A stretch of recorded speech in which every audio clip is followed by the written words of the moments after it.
When the Ebola virus disease was introduced into Nigeria in late July by the Liberian-American Patrick Sawyer, who flew in from Liberia, panic gripped the nation. Some Nigerians who could not remain closeted in their homes lived in dread of contracting the disease. I kept away from some people.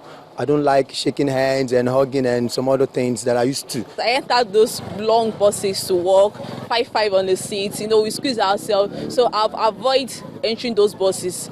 And whoever is coughing behind me, I try to hide myself from that person.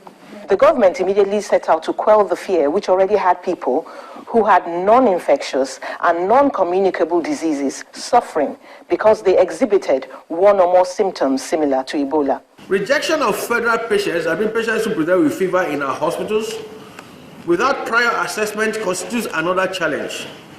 As same may also increase stigma and deter self-reporting. Not everybody with a fever or hemorrhage has come down with Ebola viral disease. Interventions included massive enlightenment campaigns and visible contact tracing efforts. We had a group of people trained, and all they did was go to areas where we had contacts and then permeated the area with information. They went house to house, and all they did was to teach people on what Ebola is, how to prevent Ebola, and then how to stop or avoid stigmatization. A lot of people were calling in, and we even had what we call the rumor number. There was something called rumor number. So it was to that extent that Nigeria investigated things. As understanding of the disease dawned on Nigerians, they responded to the information. And when Ebola patients showed signs of recovery and were eventually discharged, hope that the disease could be defeated began to rise. Nigeria has been declared Ebola-free by the World Health Organization, but experts are warning citizens to be cautious since the virus is still active in other countries.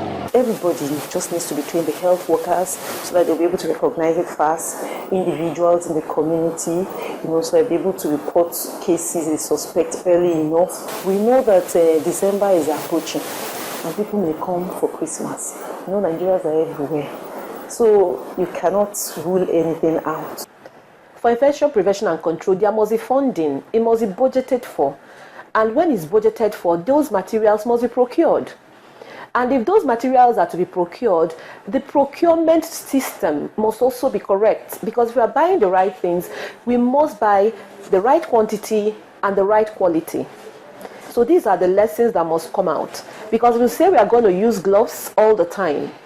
It then means that gloves must be available in every health facility 365 days in the year. Another lesson is that no health facility can afford to function without running water. Medical experts say that one of the ways to maintain the nation's Ebola-free status is to continue with the habits that got the country out of the trouble, like hand washing, a high index of suspicion, and reporting any suspected case. Mary Alale Yusuf, Channels Television News.